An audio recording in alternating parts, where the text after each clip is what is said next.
اچھا جناب، اسلام حق صاحب، السلام علیکم۔ وعلیکم السلام جی بھائی۔ مفتی صاحب، میرا سوال جو ہے وہ میں نے بہت سارے امام صاحب کو اور جو بھی علماء ہیں ان لوگوں کو پوچھتا ہوں تو وہ بتاتے نہیں ہیں، بولتے کہ اللہ عالم، ہم لوگ کو جو اس میں پڑھنا نہیں چاہیے ساری چیزوں میں۔ تو بہت ساری چیزوں سے میں بھی ایگری کرتا ہوں کہ زیادہ ڈیپ میں نہیں پڑھنا چاہیے، اس سے شیطان وسوسے وغیرہ ڈالتا ہے، کیونکہ الحمدللہ ہم لوگ مسلم ہیں اور کوئی چیزیں جو ہم لوگ بلیو کرتے ہیں، ہم لوگوں نے دیکھا نہیں لیکن پھر بھی ہم لوگ مانتے ہیں۔ تو ایک قرآن شریف میں ایک واقعہ آتا ہے موسیٰ علیہ السلام کا اور اللہ کا، کہ اللہ تبارک و تعالیٰ نے موسیٰ علیہ السلام سے باقاعدہ کلام کیے کہ موسیٰ آپ کے ہاتھ میں کیا ہے، وہ کہتے ہیں کہ میرے ہاتھ میں لاٹھی ہے، وغیرہ وغیرہ، پورا جو ہے وہ ڈیٹیل میں ذکر آیا ہے۔ تو یہ جو اللہ اور رسول کا جو کلام ہو رہا ہے، یہ کمیونیکیشن مطلب یہ کیسے ہوا تھا، ہم لوگ ایسا لاجیکلی اس کو کیسے سمجھے کہ اللہ تو Logically، ولم یکن لہ کفوا احد ہے، ٹھیک ہے، تو یہ ولم اللہ یکن نے لہ، کلام کیسے کیا؟ اور موسیٰ علیہ السلام نے اگر یہ سنا ہے اللہ کی جو آواز ہے، اب آواز کہنا بھی اس کو ٹھیک ہے نہیں پتہ نہیں مجھے، تو یہ کیسے انہوں نے کسی کو بتایا ہے؟ کوئی واقعہ ایسا آتا ہے؟ دیکھیں قرآن کریم میں اللہ تعالیٰ کے لیے بہت سے الفاظ استعمال ہوئے ہیں جن کو ہم متشابہات کہتے ہیں، ٹھیک ہے، میں شروع میں بھی اس پر بات کی میں نے۔ مثال کے طور پر لفظ وجہ کا استعمال ہوتا ہے اللہ کے لیے، جی وَيَبْقَى وَجْهُ رَبِّكَ ذُو الْجَلَالِ وَالْإِكْرَامِ، سورہ رحمان میں ہے کہ اور آپ کے رب کا وجہ باقی رہے گا، جو کہ اور ہر چیز فنا ہو جائے گی۔ یہ قرآن کریم کی آیت ہے۔ اب وجہ کا ترجمہ آپ ڈکشنری میں دیکھیں گے، اس کے معنی آتے ہیں چہرے کے۔ اسی طریقے سے حدیثوں میں ید کا لفظ جس کے معنی ہاتھ کے ہیں، اللہ کے لیے استعمال۔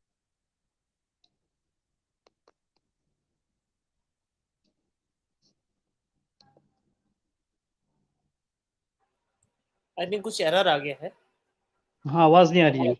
ہم ویٹ کر، ہاں وہ لیو کر کے ہم ویٹ کر لیتے ہیں تھوڑا سا۔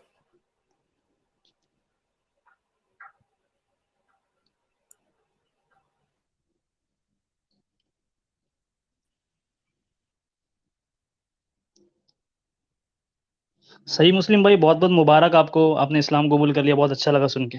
مجھے سن پا رہے ہیں آپ؟ میں ہی کک آؤٹ ہو گیا تھا بھائی۔ ہاں ہاں بولیے۔ اچھا، تو میں کہہ رہا تھا کہ ید اللہ کا لفظ اللہ کے لیے استعمال ہوا ہے، ساق کا لفظ جس کے معنی پنڈلی کے ہیں اللہ کے لیے استعمال ہوا ہے۔ اس میں اس کے الگ الگ پھر مسلمانوں میں مکاتب فکر ہوئے، کسی نے تعویل کی کسی نے نہیں کی۔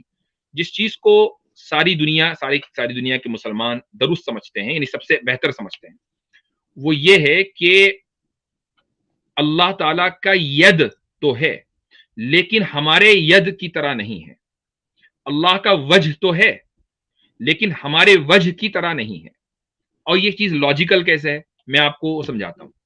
اب آپ کیا مانتے ہیں کہ اللہ تعالیٰ زندہ ہے یا نہیں؟ جی بالکل، اللہ تو کبھی ٹھیک، پیدا نہیں ہوا، اللہ تو ہمیشہ سے ہے۔ ہمیشہ زندہ ہے نا؟ اچھا، میں اور آپ زندہ ہیں کہ نہیں؟ جی زندہ ہے۔ کیا اللہ کی زندگی ہماری زندگی کی طرح ہے؟ بالکل نہیں۔ نہیں۔ میرے اور آپ کے پاس علم ہے جتنا بھی تھوڑا بہت؟ جی جی جی علم ہے۔ اوکے، اللہ کے پاس علم ہے؟ جی کیا اللہ کا علم ہمارے علم کی طرح ہے؟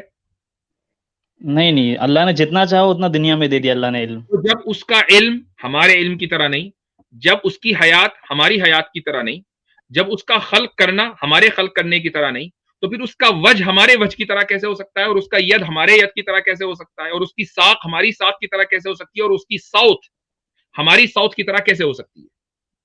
جی بالکل، وہی تو میرا پوائنٹ تھا کہ ہماری جیسی آواز تو ہو ہی نہیں سکتی، ظاہر سی بات ہے، وہ اب یہ کہ سمجھانے کے لیے ہو سکتا ہے اللہ ویسا آیا ہے۔ نے ایگزیکٹلی، تو اللہ نے صوت کا لفظ استعمال کیا۔ اب اس کی حقیقت کیا ہے؟ اس کی حقیقت ہمارے یعنی ہم اس کے اوپر تو ایمان لاتے ہیں لیکن اس کی حقیقت کو سمجھنا یہ ہمارے ایمان کا حصہ نہیں ہے۔ یعنی ایسا نہیں کہ ہمارا ایمان اس کے اوپر ڈیپینڈ کرے گا، چونکہ ہم اتنا ضرور جانتے ہیں کہ اس کی جو صوت ہے جس کو حضرت موسیٰ علیہ السلام نے سمجھا، وہ ہماری صوت کی طرح نہیں ہے، اتنا ہمیں پتا ہے۔ اور ہماری صوت کے لیے ریکوائرڈ ہے باڈی، وہ جو صوت ہے اس کے لیے کوئی باڈی ریکوائرڈ نہیں ہے، کیونکہ وہ ہماری صوت کی طرح ہے ہی نہیں۔ بے شک، اور میں نے مفتی صاحب اس کو ایسے انڈرسٹینڈ کیا کہ جیسے اللہ جس کو چاہتا ہے اس کے ساتھ جو ہے وہ ویسا معاملہ کرتا ہے، جیسے نبی صلی اللہ علیہ وسلم کو اللہ نے کیسے اختیارات دیے، تو اللہ جس کو چاہتا ہے ویسے، جیسے بھی ایک عام انسان ہے وہ اللہ کا دیدار نہیں کر سکتا، اس کے پاس اتنی کیپیسٹی نہیں ہے۔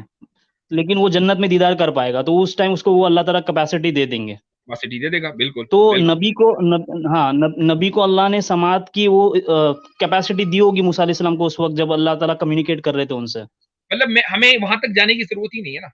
بالکل یقیناً دی ہوگی، لیکن ہمیں اس کو لاجیکلی ایکسپلین کرنے کے لیے یہ لاجک لانے کی ضرورت نہیں ہے. جو میں نے آپ کو بیان کیا ہے وہ ہمارے لیے مور دین انف ہے کہ جب ہم نے یہ تسلیم کر لیا کہ اس کا علم ہمارے علم کی طرح نہیں ہے تو پھر اس کی صوت بھی ہماری صوت کی طرح نہیں ہے.